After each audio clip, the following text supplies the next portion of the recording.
And so for the 6th time this calendar year, Cape Town City and Swallows collide.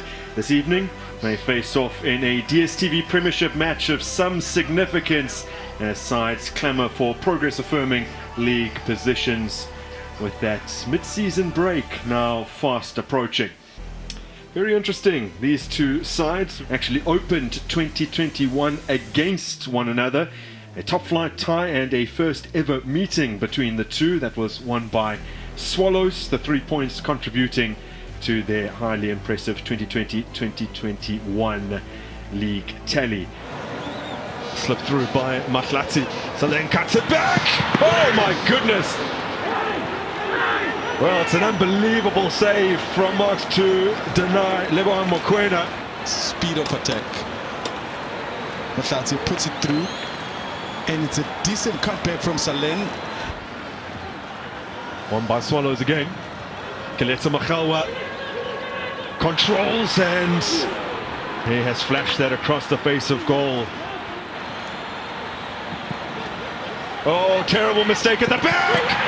Oh, it's a gift, an absolute gift! And Monapule Saleng, well, he's been threatening over the last few matches, and he finally finds his Swallows goal. But the high press from Swallows is what, for me, is really a turnaround, a big turnaround in their game. They're not playing to defend, they're playing to attack. That's why they find themselves in those high positions, which gives them a chance to every now and then steal from the passing game of the opposition. Just the second corner of the match for Cape Town City, in towards February, who's fumbled, and they need to get it away. Well, it is Wadisili Letlapika. Bad decision from his own defender there. I think the pressure came from. Now back with live action, and Cape Town City have struck the post. Quickly taken, and Swallows' defense was caught flat-footed. Now Mubara has another go. Oh, he fizzes that one towards the opposite post from where he tried to sneak it in last time. Look at his ability. I mean, we know him as a central defender. How comfortable he is to get into that type of areas and still be able to find one another with such ease. As we tick towards the half-time break here. Makhalwa helps it on. Jose Khamaldin is through. And the referee has had no other recourse but to point to the spot, and it gets even worse for Cape Town City. Abubakar Mabara peels himself off the turf, and he'll have to go straight down the tunnel. Well, here's the reason why it's a red card, because the initial contact comes outside the box, so no double jeopardy, as it's called, a penalty and a red card. It will be a free kick. It is Khamaldin. Oh, ever so close. Hits the upright. Straight towards goal if it wasn't in line with the upright. Oh, well, he just ambled up. I think he took 2 steps.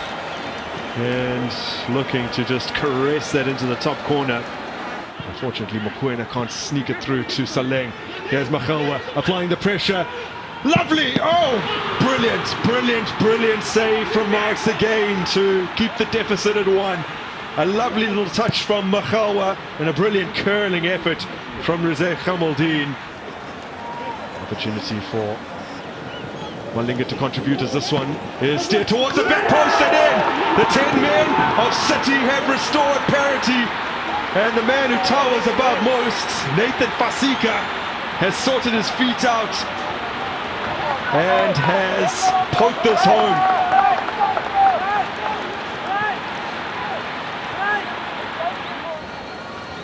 For the time being, the attention is on this free kick. It's a fair distance out as Makona looks for it. Oh my goodness!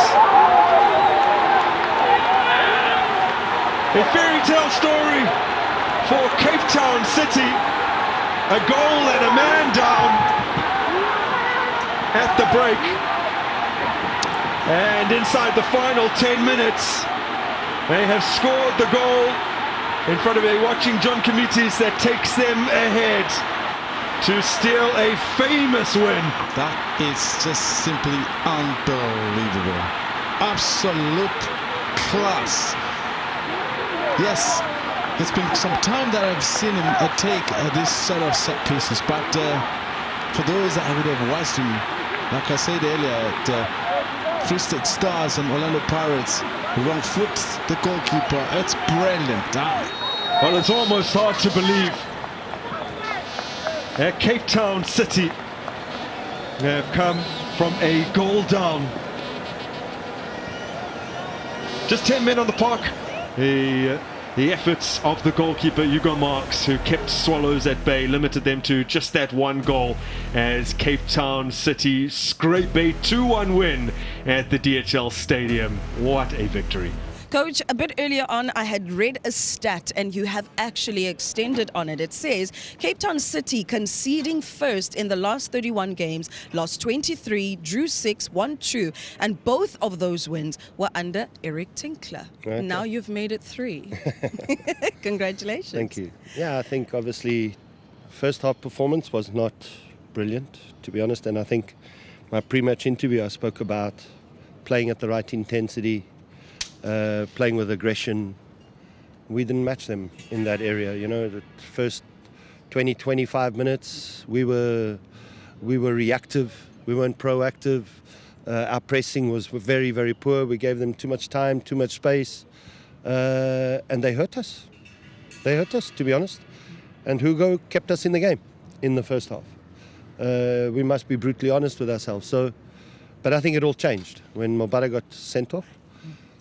I could be as angry as I wanted to be at half-time, but tactically we had to change things because, you know, being a man down. So, you know, we made a few changes. The formation obviously changed, but we needed to try and be positive. We spoke about how they were hurting us, how we could nullify them, and unfortunately the boys showed the right character and grit in the second half. Coach, you spoke of wanting to play a high-tempo football, and you utilized that quite well, especially in the first half. But in the second half, you almost sat back a little bit. Was that fatigue? It wasn't fatigue. In the world of football, when you watch matches, the team that has is -1 player, they are always difficult to crack. We lost the intensity, and we lost also the thinking that we need to use with more, so that they open up, then you can come in. So we really lost the game ourselves. We gave away 3 points. It was so very much unnecessary. The Hamaldine free kick for you, was it a free kick? Was it a penalty? I don't know where I was unless I go back again and watch in slow motion. I wouldn't say. And how much of an impact did that equalizer, Yafasika, impact you? That's the game that gave them confidence. Then they were able to change the players. If you look at their team, all the star players, they came out. They were substituted because we were that good first half, and it was like a night and day. Second half, like you alluded to, we lowered our tempo. You know, we should have continued with that intensity. But the psychological part of it in the game of football, with the player less, you think it becomes easy, but it's not easy. It's always difficult.